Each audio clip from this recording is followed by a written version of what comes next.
বারডেমে যদি যান আপনি দেখবেন লোকজন জিজ্ঞেস করে কত কত মানে আপনার সুগার কত। বিএনপির লোকজন একত্র হলে দেখেছি কত মানে আপনার মামলা কত, 30, 40, 50।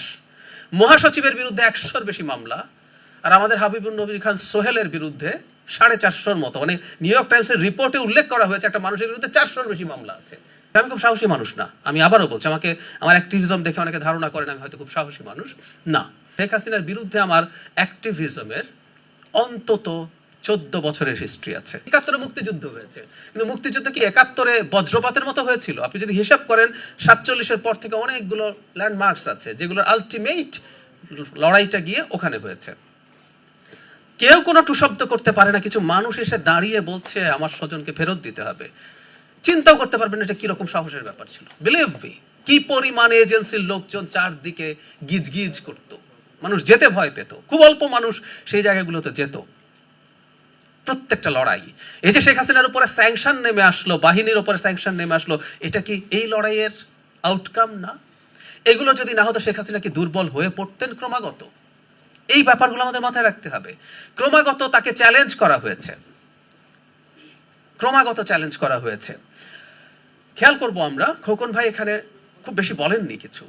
আমি ওনার সাথে বসে কথা বলছিলাম, ওনার ফেসে এখানে একটা বুলেট আছে, আপনারা মন দিয়ে খেয়াল করলে তিল মনে হতে পারে শর্টগানের বুলেট। ওনার হাতে হ্যান্ডকাফের দাগ আছে, 4 মাস যখন উনি গুম হয়েছিলেন সেই দাগ দেখলাম আমি। এই প্রত্যেকটা ঘটনা ক্রমাগত ঘটেছে, এই প্রত্যেকটা ঘটনা ক্রমাগত ঘটে। বুলেট কিন্তু একটা না, সারা ফেসে মাথায় আরো আছে।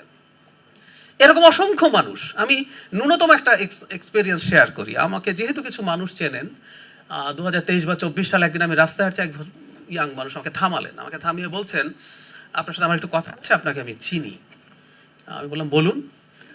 উনি বিএনপি করেন, 23-24 বছরের দিক থেকে উনি মুভমেন্টের মধ্যে ছিলেন, এবং বললাম আমি হঠাৎ করে দেখি আমার বয়স 40 হয়ে গেছে, আমার ছেলেমেয়েরা বড় হয়েছে এবং আমি কিছু করতে পারছিলাম না। আমি গুমের কথা বলছি না, খুনের কথা বলছি না, আপনি ন্যূনতমটা খেয়াল করুন। উনি জেলে ছিলেন এরপর, এবং জেলেও ব্যাপারটা কিরকম জানেন, বারডেমে যদি যান আপনি দেখবেন লোকজন জিজ্ঞেস করে কত কত মানে আপনার সুগার কত। বিএনপির লোকজন একত্র হলে দেখেছি কত মানে আপনার মামলা কত, 30, 40, 50। মহাসচিবের বিরুদ্ধে 100-র বেশি মামলা, আর আমাদের হাবিবুর নবী খান সোহেলের বিরুদ্ধে 450-র মতো, মানে নিউ ইয়র্ক টাইমসের রিপোর্টে উল্লেখ করা হয়েছে একটা মানুষের বিরুদ্ধে 400-র বেশি মামলা আছে। মানে সারা দুনিয়ার সব ক্রাইম উনি করছেন। মানে ব্যাপারগুলো এই রকম। তো উনি আমাকে বলছেন ঠিক আছে জেল খেটেছি, এটা হয়েছে, পালিয়ে থেকেছি, এখন আমার নামে 60-70টা মামলা আছে, প্রতিদিনই কোনো মামলার সাক্ষী, কোনো মামলার শুনানি, এসবের জন্য আমাকে হাজিরা কোর্টে যেতে হয় এবং আমি কোনো কাজ করতে পারি না। খেয়াল করেন, একটা মানুষ আপনাদের এখানেই আসতে হয়, প্রতিদিন সকালে এখানে আসবেন, ওনার কোর্ট টোট যখন শেষ হবে তখন বিকেল হবে। এই মানুষটা চাকরি করবে না ব্যবসা করবে? পরিবার পথে বসে গেছে। ছোটবেলায় যখন দেখতাম যে কোনো মানুষ ভারী কিছু একসাথে টানছে, তখন ওই যে মারো জোয়ান হেইও বলে ওঠে সবাই, আমি অবাক হতাম যে আরো অনেক কিছু বলে, কিন্তু এটা কেন করে আমি বুঝতাম না। আমি দু একজনকে জিজ্ঞেসও করেছি, জবাব পাইনি। পরে বুঝলাম ব্যাপারটা হচ্ছে এই যে আমরা যখন একটা কাজ করতে চাই, একটা ভারী জিনিস তুলতে যাই, হেইও ইজ আ সিগন্যাল যে এখন তুমি তোমার শক্তিটা দাও। সো সবার শক্তি একসাথে সিনক্রোনাইজড ওয়েতে দেওয়ার জন্যই ওই পয়েন্টটা ঠিক করা হয়। জুলাইতে আসলে এই ঘটনাটা ঘটেছিল। আমাদের প্রত্যেকে তার তার জায়গায় আমরা যা যা করতে পেরেছি, যে যা যা করতে পেরেছি। আমি খুব সাহসী মানুষ না, আমি আবারও বলছি, আমাকে আমার অ্যাক্টিভিজম দেখে অনেকে ধারণা করেন আমি হয়তো খুব সাহসী মানুষ না। কিন্তু জুলাইয়ে যেটা হলো যে আপনার পেছনে ক্রমাগত ডিজিএফআই ফোন করছে আমাকে। ওই যে বললাম না যে জুলাই যদি সফল না হতো আমরা আসলে কে কোথায় থাকতাম, এই হিসাবটা আসলে করারই কথা ছিল। কিন্তু আমি দেখলাম ভয় পাচ্ছি না। আর যারা মাঠে নেমে জীবন দিচ্ছেন, কেউ না, বাবা সন্তানকে নিয়ে যাচ্ছেন, বাবা মাঠে আছেন, বাবা ডাকছেন সন্তানদেরকে, প্রতিটা শ্রেণী পেশার মানুষ। আমাদের আন্দোলনে একটা সময় আমাদের সমাজে যাদেরকে আমরা এলিট বলি, সাধারণত তারা খুব বেশি এনগেজড হয় না, এরকম একটা পারসেপশন আছে। জুলাইতে তারাও আসলেন। তো সব মানুষের সামষ্টিক যে বল প্রয়োগ ওই মুহূর্তটাতে হয়েছে, এবং তাতে যে কাজটা হওয়ার কথা ছিল সেটাই যথেষ্ট, ফ্র্যাঙ্কলি স্পিকিং।